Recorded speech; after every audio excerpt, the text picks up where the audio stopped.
eto bago ko umpisahan 'to, ang hirap po na punuin nung 12. Kung titignan niyo po yung 66 na kandidato, mga kababayan, tingin ko 3 lang yata ang maiboboto ko sa alyansa, eh. 3 lang po ang maiboboto ko sa alyansa, mga boss, 'no? O si Gamboa, nandiyan, iboboto ko.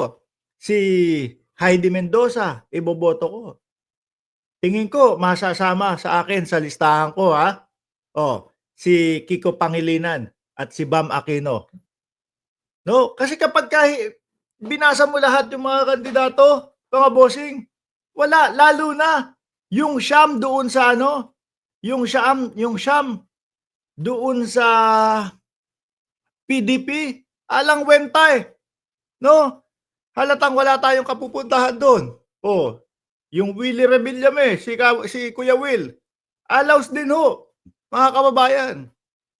Anyway, pahiwatig na ba ito? Biglang gano'n ano? Si Hyde, ayan, si Hyde, yan, si Villar, hindi ko iboboto yan. Yung Tolentino do'n sa alyansa, hindi ko boboto yan. Ano po, yung Mendoza, si Heidi, si Gamboa, tapos si dating Senador Kiko Pangilinan, isasama ko ho yan, mga bossing. Bakit? Maganda, gusto ko yung gusto niyang gawin na libreng almusal po para sa mga kabataang Pilipino, para po doon sa mga mag-aaral na Pilipino, mga bossing. Aba, yung kamangmangan po ay mababawasan. Bakit to, mga bossing? Tayo ho, mga kababayan, no? Pag nag-aaral tayo, pag walang laman ang ating sikmura, hindi gumagana. Hindi nagpa-function yung ating utak, mga bossing, no? So tulalay lang yung mga estudyante natin. Kung merong pagkain, alam naman natin, marami tayong mga kababayan na gusto nilang mapagtapos yung kanilang mga anak, ngunit kulang yung pera nila. So sige, nak, pasok ka sa eskwelahan. Pasensya na, walang baon, no? Yan pong isinusulong ni Kiko Pangilinan, mga bossing, approve sa akin yan. Dito muna tayo kay dating Pangulong Duterte. Rodi Duterte flee from ICC detention. I want to die in my country.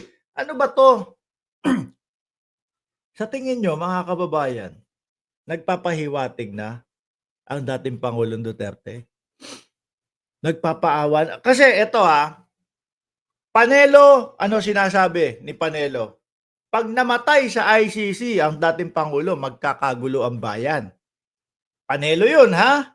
Si Inday Sara Duterte naman, pag iniuwi ko si dating Pangulong Duterte sa Pilipinas, ipapapatay daw. Ano? Ngayon, eto naman si dating Pangulong Duterte, nagsasabi na, gusto kong mamatay sa Pilipinas. Ano ba to? Sabi nung iba dyan sa comment section, sabi ni Teresa, no? Renola, Maria Teresa Renola, paawa effect. Sabi ni Silent Viewers, true, pero need pa ni Doc Willie mag-recover. Si Doc Willie pala yun, no? Tapos meron pa isa nakita dito, Rodi Duterte, please, plea from ICC detention. I want to die in my country. O siguro nagpapaawa lang talaga. Kasi parang parang si dating Pangulo na tingin natin, astig, matigas, no? Talagang rektahan kung magsalita. Ngayon, iba na. Napansin nyo yung sa Hong Kong? 4 na araw, no, bago mapunta sa ICC si dating Pangulong Duterte. Doon sa Hong Kong, iba. Matigas siya, no? ICC, sabi nila meron akong warrant sa ICC, matigas, di ba? Nakatayo pa, mga 45 to 50 minutes. Pero pagdating na sa ICC, nagumpisa ng parang nagpapaawa. Kasi 4 na araw lang yung pagitan Biglang sabi, my name is Rod. Ang haba. Sayang ho yung oras natin pag tinapos ko O sige, my name is Rodrigo Roa Duterte. Duterte lang.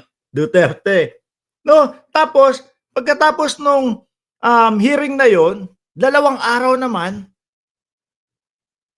mga kababayan, Dalawang araw naman, okey na ulit yung interview kay dating Pangulong Duterte. So, paawa lang ito, mga bossing, para sabihin, pauwiin niyo na ako, dun niyo na lang ako i-trial. Ano po, dating Pangulo, baka naman po pag-uwi niyo o kung payagan kayo umuwi, biglang banat kayo na, "House arrest na lang ako." Oh, 'di ba parang wala naman. Kasi ang matatanda ho mga kababayan is mas gusto ho niyan na nasa bahay na lang, 'di ba? Sabi ni Ted Dietz, "Prime water, di nagawan ng paraan idol mga bilyar." 'No? Alam ko may problema nga ang ano, may problema ang Antipolo, saan ba 'yun? Oh, yung Prime water may problema at kawawa yung mga ibang residente do'n. Yung matatanda ho mga kababayan, ang gusto niya na lang 'yan, nasa bahay sila, nasa loob.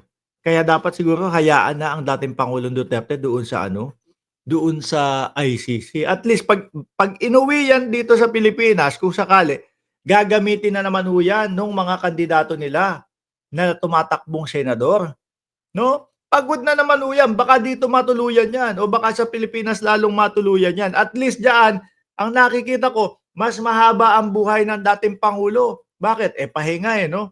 Sabi nga ni Boss Mike Cervera, "Katuga, kain, tulog, wala nga lang gala." Meron sila doon sa likod ng, ICC, yung laruan, yung fresh air, 'di ba? Sabi ni Mel Alarcon, pero yung gala wala, 'no? Pero siyempre kapagka naman ho nakadetine sa kanyang bahay ang dating Pangulong Duterte, hindi naman din po puwedeng igala 'yan. Pero mukhang malabo ho, Dahil po ano ang sabi ng ICC, 'no? Ano ang sabi ni Attorney Cristina Conti? 8 taon ang pinakamabilis na kung maa-acquit ang dating pangulo, doon maiuuwi. Pero kung hindi, wala, doon na 'yan sa ICC, mga kababayan. Doon na ho 'yan sa ICC, mga bossing. 'Di ho ba? Ang dapat nilang fokusan dito, humingi sila ng request. Lagi ko sinasabi 'to, humingi kayo ng request, 'no? Sabihin niyo, "Puwede ba kaming mag-request? Puwede bang monthly ang hearing ng dating Pangulong Duterte at pagsama-samahin yung 3 sanang." Kasi kung ganito ho 'yan, ano, kung every 6 months ang pagitan ho ng hearing niya, aabot 3 hearing pa lang, 1.5 taon na, 'di ba? Hilingin niyo, yung dating pangulo namin, kaya pa ng kahit na 6 na oras 'yan. Kada hearing dala-dalawang oras lang, Kaya pa pagsama-samahin, 6 hours, isang hearing po 'yun. Tapos next month ulit. Baka tapos na agad 'yan, 'no, 1 taon. Sabihin ninyo, humihiling po kami dahil po yung aming kliyente, nakita niyo naman 80 anyos na. Kung sakali na mapatunayan na kung sakaling mapatunayan na siya po ay hindi guilty, at least pag-uwi, at least ma-enjoy niya pa yung mga natitirang araw ng kanyang buhay, 'di ba? Sabi ni Predon 21, "Ikaw na matalino, ikaw na masusunod." O sige, sa ICC na lang ang dating Pangulong Duterte. Kung ako masusunod, diyaan na lang sa ICC para hindi nagagamit nung kanilang mga senador, 'no? Para hindi naman kawawa na pinipilit, na umattend doon sa kanilang mga hearing at yan po ay galing sa bibig ni Robin Padilla. Paano pong hindi natin masasabing pinipilit, mga kababayan? Tao chance na 'to, pang-ano na lang yan, pang-timbahay na lang ho yan, 'di ba? Hindi mo na para pasamahin pa doon sa mga political rally, doon sa mga campaign rally nila. O 'di ba? Kaya lang no choice kasi yung Team Suka. Kung di, kailangan sumama ang dating Pangulong Duterte. Kung hindi, etong basketball court na nirentahan natin, hindi natin 'to mapupuno. 'Di ba? O tingnan niyo na lang ho mga kababayan, yung kanilang ano, yung kanilang mga audience doon sa basketball court nila. Oh, hindi ho kagaya ng Inares yun, na merong mga ano, na may mga patrons, may mga ano, higher level, gano'n. Hindi. Yung mga nirerentahan ho nila, yung kagaya ng mga basketball court doon sa inyong mga barangay, mga kababayan. No, hindi ho nila mapuno yun. 'Di ba? Sabi ni Materesa Renola, hindi pa yan mamamatay dahil kailangan niya pa pagbayaran ang masasama niyang nagawa. Sabi ni Loyalist Romy Escalera, sabi ni Bongo, di dapat pinakulong dahil matanda na raw. Yung matanda na nagnakaw ng mangga, 80 years old, pinakulong. O, di ba? Hindi uubra yung mga ano nila, yung mga pa-eme-eme nila dyan. No. Meron at merong maibabalik sa kanila ang sambayan ng Pilipino. Sabi ni Batanggenya, Baitik, matagal mamatay ang masamang damo. O, biruin nyo. Sabi ni Angela Hero, basta ako 10, 10 sa alyansa sa akin, no? Walang Aimee at Bilyar, kapalit nila Heidi at Mark Gamboa. Walang padapa. Baka mabiktima ka nung ano, no si Tolentino. Biglang lumilipad yun pabalik, no? Nagba-butterfly yun. Baka sabihin mo sa akin, Lods, dapat sinunod kita. Bakit? Kasi nag-butterfly si Tolentino. Bumalik doon sa kampo ni Digong. Oh, ha? Eh tayo, ang tagal na po natin mga sinusubaybayan niya mga yan. Kung saan malakas, doon yung iba. No? Kung saan yung matatalo, aalis muna sila doon. At pansamantala, babalik din doon sa kanilang kung ano yung pinipintig ng kanilang puso. Anyway, mga boss, chief, amo, sir. O yan, sabi ni Angela Hero. Sige, pag-iisipan ko si Tolentino. Mga boss, chief, amo, sir, maraming salamat. No? Sa inyong suporta, maraming salamat sa inyong mga subscribe, sa inyong mga like, no? Ilan na lang tayo? Aba, 460 na pala tayo. 460,000. 40 mil na lang. Kalahati milyon na tayo. Maraming salamat and God bless po sa ating